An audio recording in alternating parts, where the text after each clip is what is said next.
Yan. Guys, we are done with our PKS kanina kay Feed and Best. At ngayon, na-explore natin itong driveway o yung pinaka-major roads ni Timberland Heights. Kilala si Timberland Heights as one of the tourist attractions here in San Mateo, Rizal.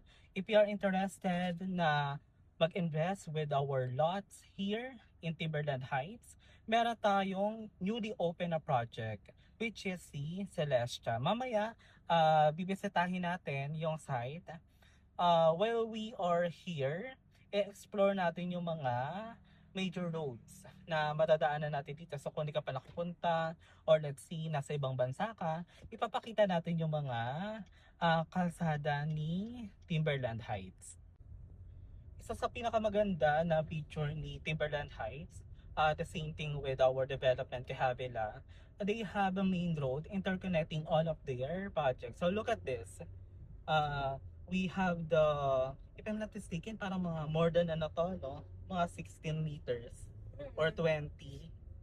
15, 16. 16. Oo, no? Mm. Kasama yung patwalk, kasama yung ano natin, Sa yung, gitna. oo, yung sa gitna.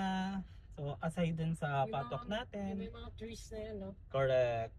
We have the planters in the middle of the road. And the pinakamapapansin natin dito kay Celestia, napapaligiran siya ng kabundukan. And ang bundok na to, si Sierra Madre. Kaya, in terms of our investment, Glades. oo. So ngayon, dediretso tayo sa Glades. Gusto ko lang makita kung ano yung nasa dulo ng project na to.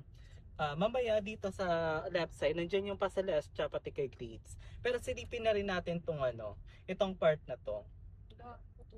Pag naki-timberland tayo, una nating mapapansin dito puro bundok. Puro mga puno. Kung mahilig tayo sa mga nature trip, o kaya naman gusto natin na malapit sa nature, pero hindi gusto natin ng city life pa din, meron tayo dito kay Timberland Heights.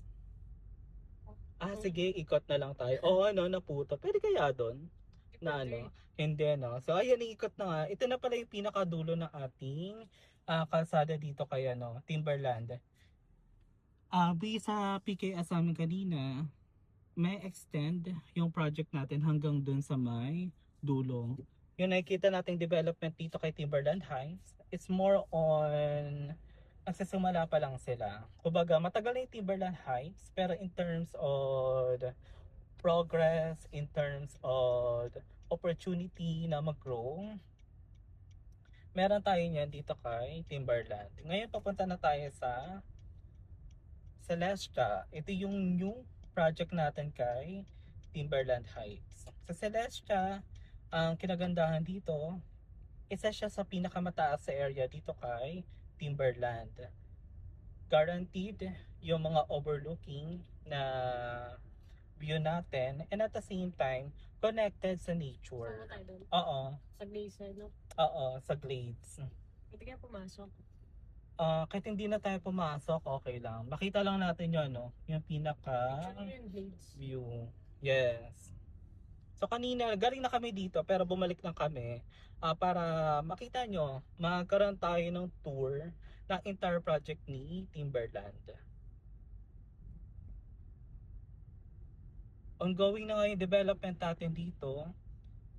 As of this year, tinatry na tapusin ni developer yung ating project.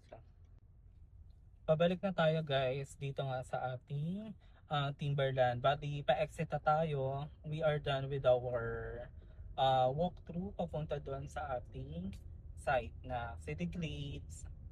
We have Celestia. Kung mahilig kayo sa overlooking ng mga view na malapit lang sa city, lalo na kay Quezon City, Marikina, meron tayo niyan kay Timberland.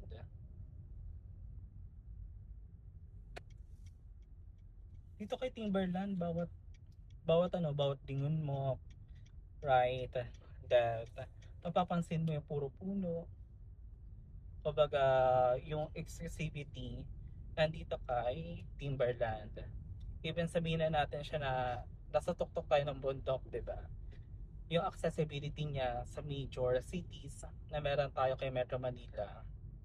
Nandito yan kay Timberland. And look at that. Nakikita natin yung pinaka skyline ni Metro Manila. Medyo madami nga lang siyang mga yung smog. But look at that, no? So, imagine you are living here. Dito yung international Napaka-relax. school.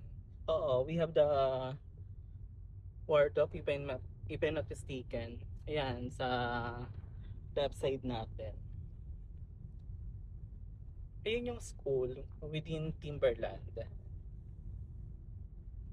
Meron din tayo dito, Timberland High Resort. Dito sa right side natin. Doon tayo nag-PKS kanina. Kung interested ka mamasyal, pero ayaw mo masyado mapalayo, meron tayo na kay Timberland. We also have a project here. Ito sold out na to eh. Grabe na. Yung side na to. Ito talaga. Ganda na Tumbok talaga siya ng overlooking view ng ating Metro Manila skyline. Ano talaga siya? Diba? Ganda.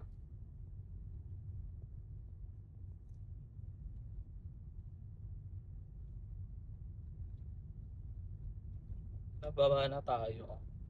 Nakakaloka lang dito yung yung puro siya pataas. Syempre bundok siya, diba?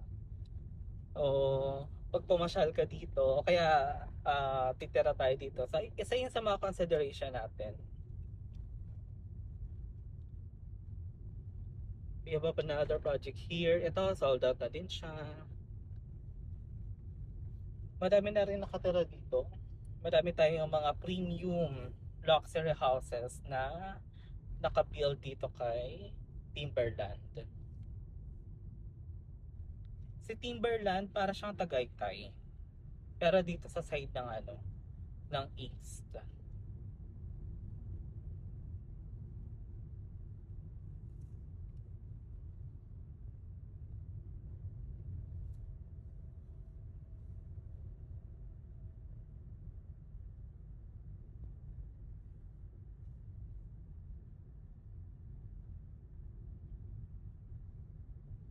Finally, napasok din natin sa Timberland. Napakaganda. Oo. Ayan, meron tayo ditong Mandala. So, another project din yan ni Timberland. Sa Mandala, I'm not sure kung may mga available pa na lots. Ito naman yung malapit sa entrance, sa entryway ni Timberland. Look. Banyan Beach. Yan, si Banyan Ridge. Mostly, ng mga property natin dito sa Timberland Heights, overlooking, lalo na sa Celestia, yung bago nating project. Picture mo na yan, di ba? Yes. If you are interested na magkaroon ng investment dito kay Celestia, while pre-selling pa, while mababa pa ang ating price, you can message me, and at the same time, follow niyo na rin ako sa TikTok. Maraming salamat!